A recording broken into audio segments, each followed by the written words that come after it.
ikut pengobatan di Nusantara? Dur, kamu? Dur. Kamu pengobatan Nusantara apa? Bekam. Mundur. Aku pukul. Aku pukul. Mundur. Assalamualaikum warahmatullahi wabarakatuh. Salam senusantara. Semoga yang sakit dapat disembuhkan oleh Allah Subhanahu wa taala dalam waktu segera dan cepat. Amin ya rabbal alamin. Saya secara pribadi apresiasi terhadap anak muda yang bagaimana atraksi-atraksi pengobatan.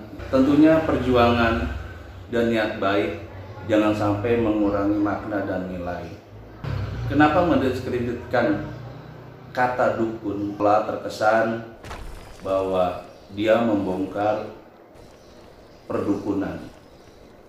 Lalu ada di salah satu YouTube-nya sering mengalahkan para dukun. Yang anehnya, berita viral ini adalah perselisihan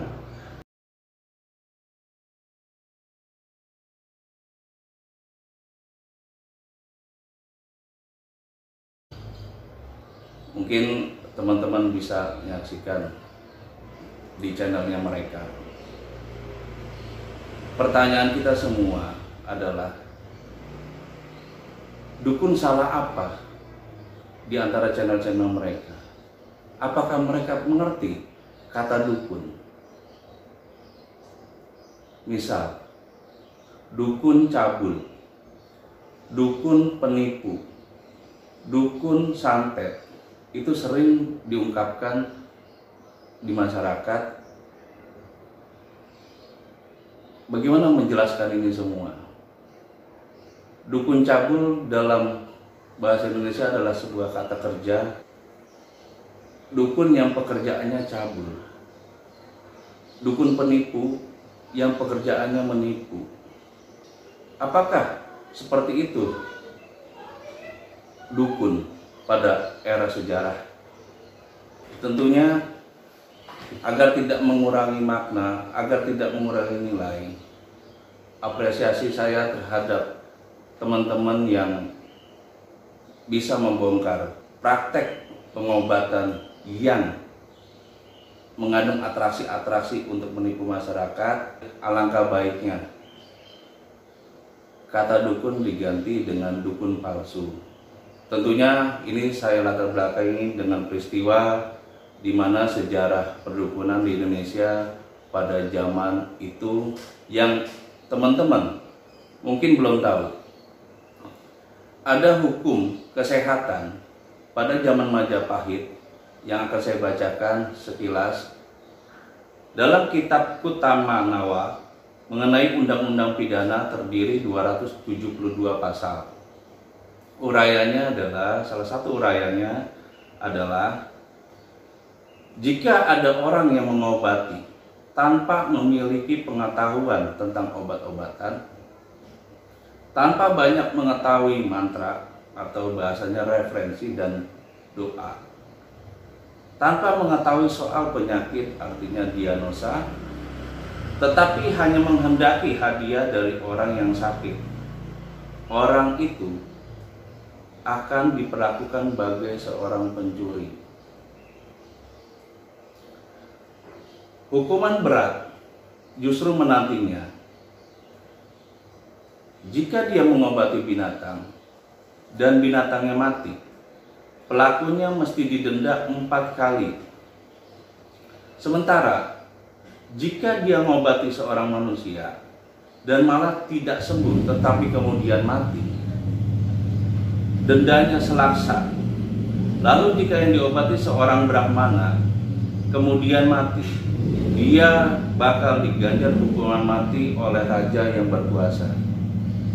Di sini kita belajar bahwa tantangan dukun zaman era Majapahit itu sangat berat, sangat tidak mudah, karena hukumannya adalah hukuman mati atau denda yang berkali-kali lipat.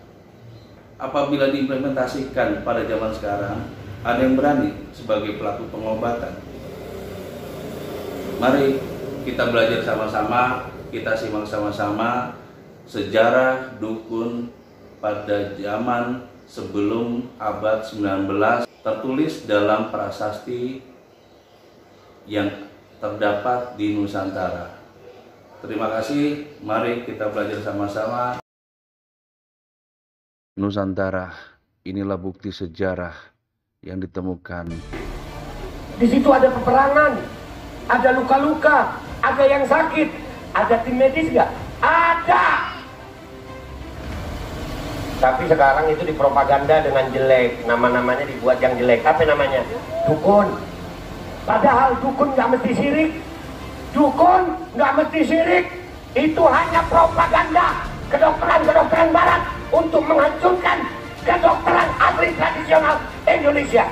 Kolonialisme ke tanah Nusantara adalah ekspedisi panjang bagi mereka untuk membuka tabir rempah-rempah untuk obat-obatan.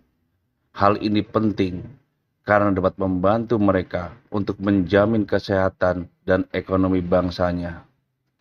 Mereka mengandalkan tenaga medis tradisional kita yang kini dianggap klinik dan tak teruji secara sains yang disebut dukun. Dukun dicap pakai menyan, pakai begini yang syirik. Tolol. Kalau kalian seusia saya 40 lebih ya, 42, kalian pasti masih ingat ada namanya dukun beranak. Ada. Itu dukun beranak nggak perlu USG sayang, dipegang doang perut. Dipegang doang. Oh ini miring, bisa dilurusin bisa. Kagak pakai USG. Sekarang miring dikit sesar, duit lagi. Ayo burung, kalau udah istrinya hamil bingung kan mau operasi? Bener nggak? Salah lu sendiri percaya dokter. Dukun beranak. Sayangnya dukun beranak nggak dilindungi undang-undang aja. Menteri Kesehatan itu bukan Menteri Kesehatan sebenarnya, Menteri Kedokteran. Karena kalau dia Menteri Kesehatan, seharusnya dia memfasilitasi semua ilmu kesehatan, bukan hanya kedokteran. Baik sinse, baik tabib, baik dukun, mestinya itu semua untuk kesehatan. Tapi namanya kesehatan, isinya dokter semua kan. Kata dukun dipropaganda negatif oleh pemerintah kolonialisme. Kemudian dukun tak dilihat lagi dari segi keahliannya, tapi dari aspek mistisnya semata.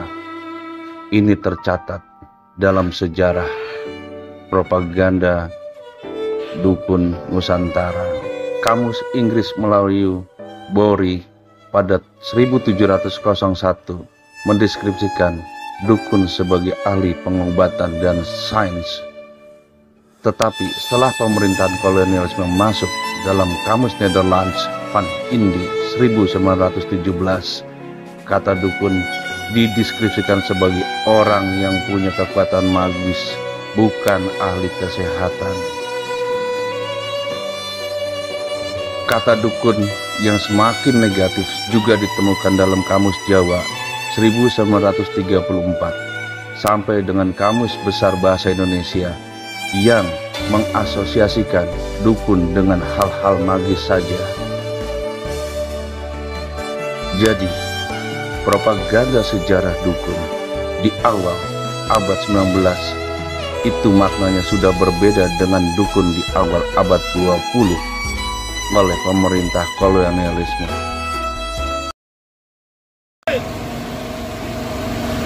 Di Jakarta ada namanya Haji Naim. Dukun apa? Patah tulang, kagak perlu pen, kagak perlu apa, diurut nyambung tulang lu. Nyambung. Dikasih kencur, dikasih beras ini, nyambung. Tapi nggak dilindungi undang-undang. Tapi nggak difasilitasi oleh negara.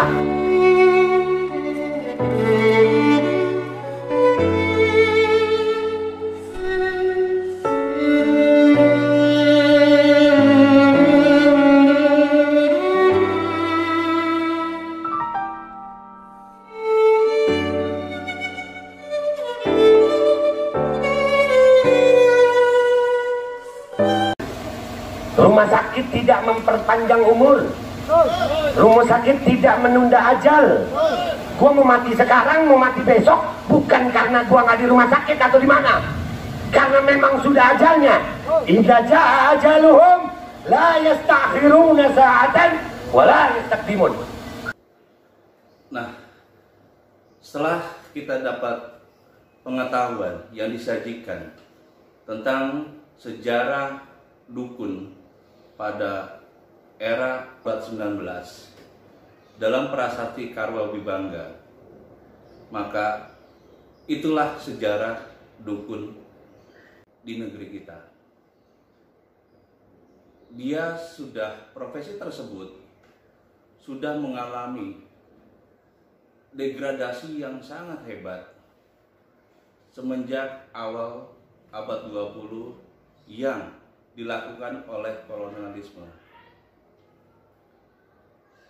Dalam prasasti tersebut kita tahu tidak ada dukun santet, tidak ada dukun penipu, tidak ada dukun yang lain yang diceritakan di awal.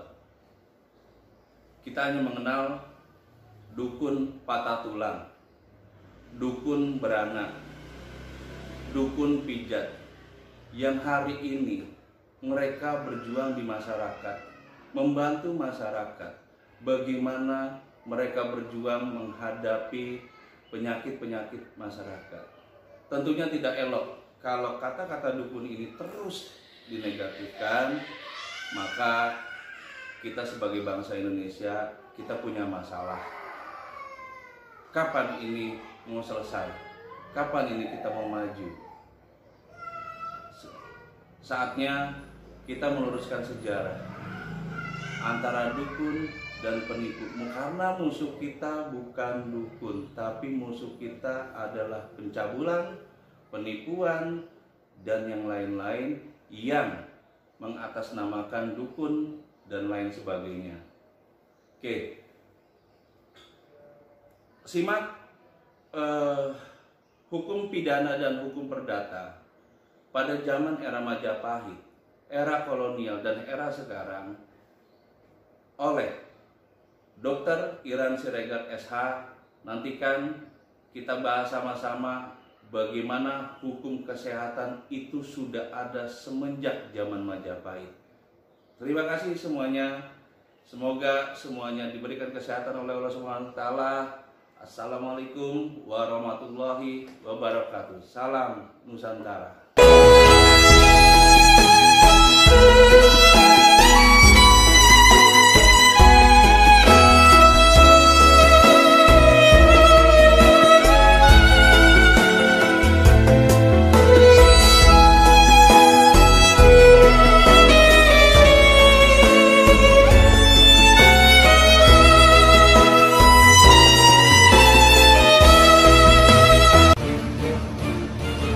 Bangkitkan pengobatan musik Nusantara. Hurrah!